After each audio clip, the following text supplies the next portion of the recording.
So everyone's peak Bitcoin versus ETH right now.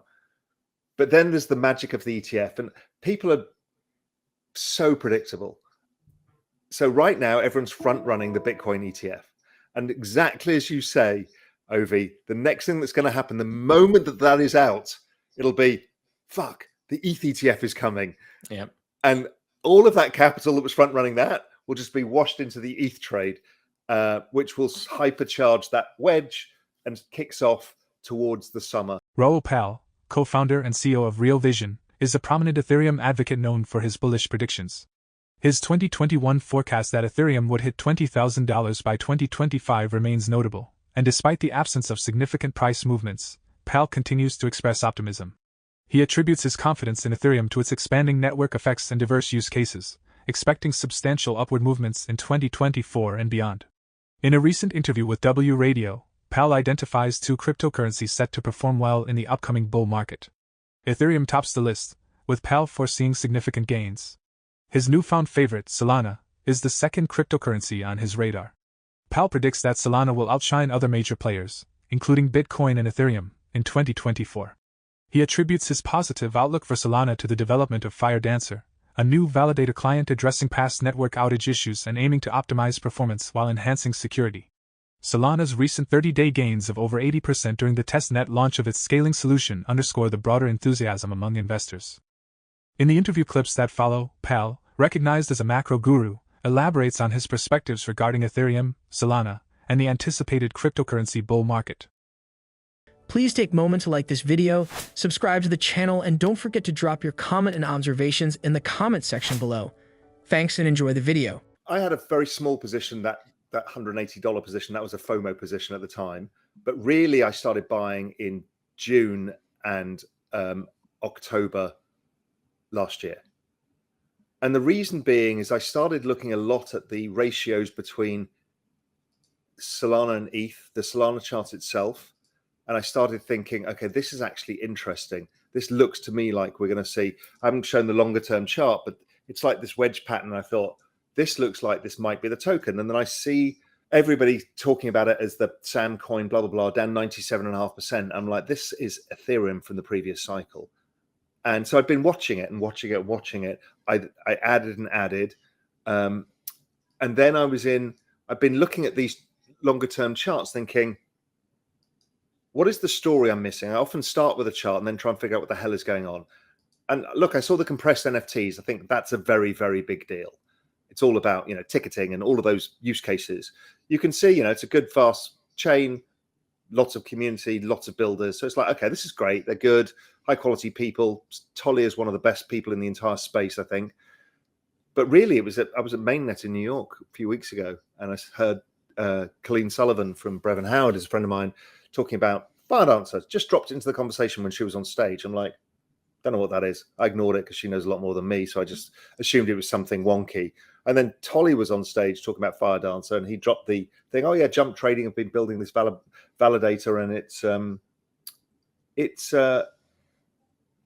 it's working out at somewhere between 600,000 and 1.2 million TPS.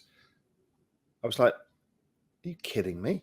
So anyway, I went back and I was writing Global Macro Investor with Julian Bittle, and we were on some Zoom call just chatting about stuff. And we were looking at these Solana charts again, thinking, this is breaking out. What the hell is going on? So I went down the FireDancer rabbit hole, and I'm like, oh, okay. What is being built is like the new Solana. I asked Tolly about it publicly on Twitter. When's this coming? It's like, we think it's going to get on testnet by year end, mainnet by the summer. And it's like a total step change of anything that's ever happened in the space in terms of transaction speed and cost. And it increases the security of the Solana SVM. Big picture here. So the macro picture is, and we all talked about this on the conversation we had with Real Vision recently, is like, it's the same risk curve as the financial markets. Crypto spring is like spring in the macro economy. Generally, it's a bonds driven. In the credit markets will be treasury bonds. And in crypto, it's Bitcoin. So Bitcoin always outperforms at this point.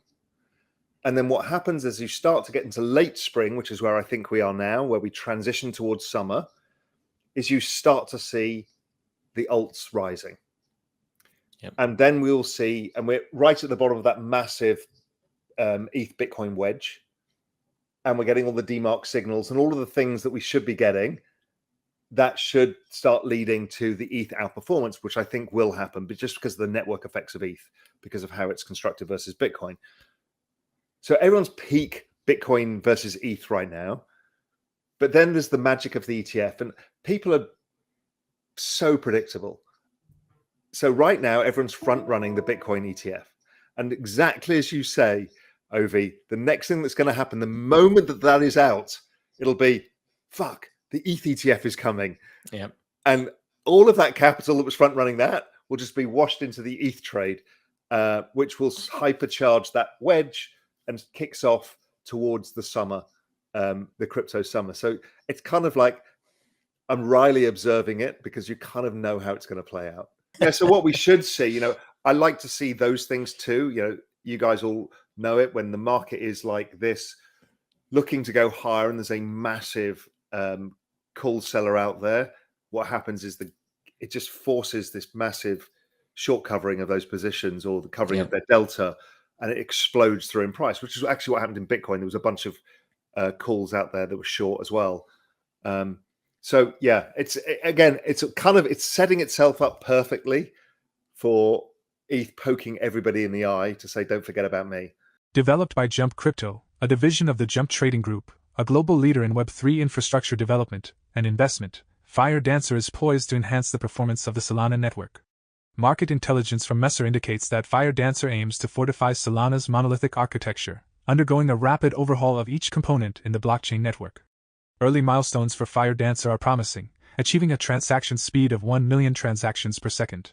Messer highlights the potential benefits of Firedancer for the Solana network and the broader cryptocurrency industry. The independent validator is expected to advance the decentralized finance sector by reducing latency and enabling high-throughput Web 2 applications to operate on-chain. Additionally, the introduction of client diversity through Firedancer is anticipated to enhance Solana's network resilience, mitigating risks associated with software bugs and maintaining optimal performance. In the interview, Pal provides insightful analysis of the macro cycle, offering a breakdown of the current state and future trajectory.